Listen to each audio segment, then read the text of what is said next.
Okay, one thing I don't like to do is to state the obvious. Like I said, I try to hopefully bring a slightly different perspective on things that you may not be getting from the news. You're certainly not getting from these so-called experts on television.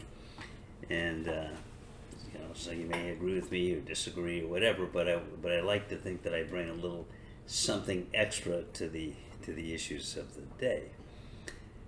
But now I'm going to make an obvious statement. Because I just heard Jesse Waters on Fox News. Oh, look who's sneaking in from behind. Ooh, he's my favorite Republican. What are you doing? Yeah, could climb in that bed there and watch me do my program, okay? Yeah, try not to interfere. I know you don't agree with me, but too bad. It's my TV or computer, whatever this is. So, I'm old, so when I was a kid, we didn't even have TV. That's how old I am. Actually, that's how cheap my parents were. So Jesse Waters was just saying, so now we know Joe Biden's campaign strategy. His Justice Department plus the other Justice Department he controls, I guess the one in Georgia and the one in New York, they're going to keep Donald Trump all tied up so he can't campaign. Well, there's an old Irish expression, if you don't want to do the time, don't commit the crime.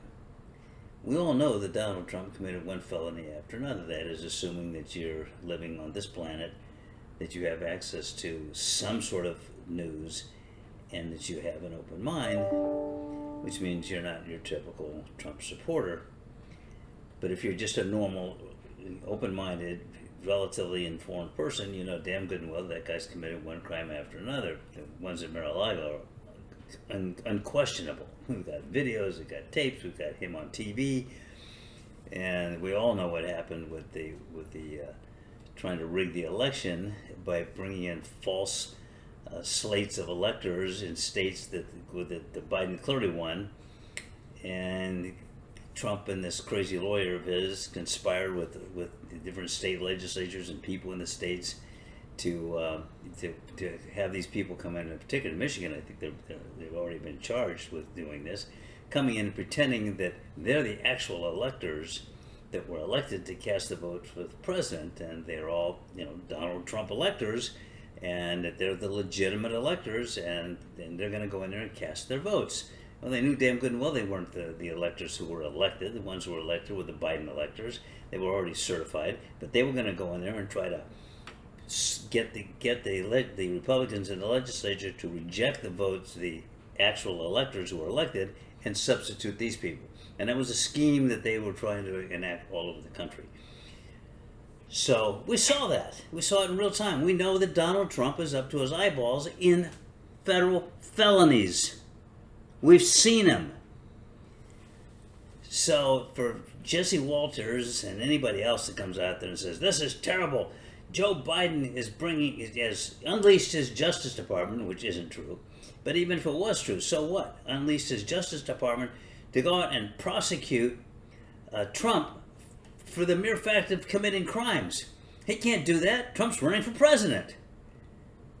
Well, again, I hate to state the obvious, but last time I looked, and I'm a pretty thorough lawyer, I do my research, there's no federal law that requires Donald Trump to run for president.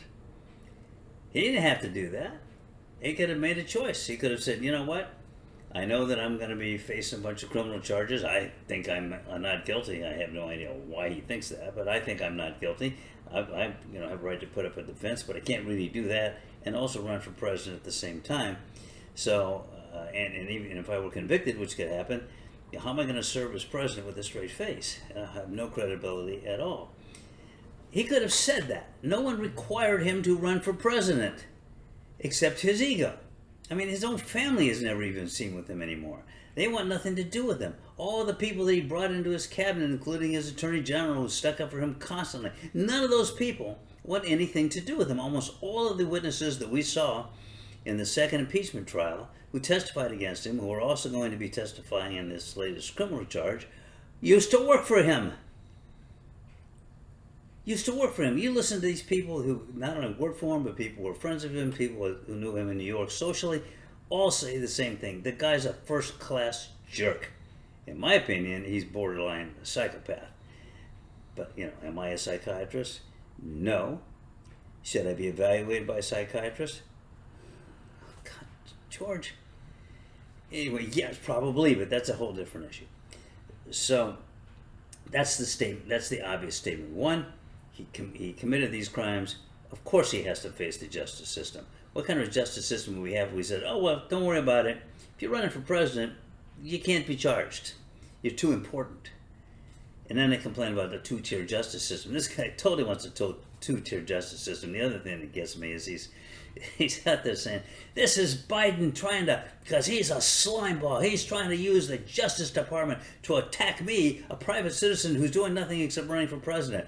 How dare he do that? That is the politicization, but you can't say that 3 times fast. I can't. I'm not even going to try, and I haven't even been drinking yet.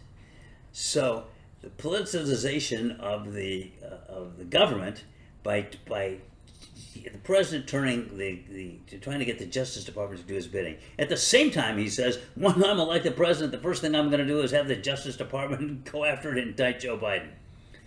Just like he tried to get the Justice Department to go after and indict Hillary Clinton, and they refused because she hadn't committed any crimes.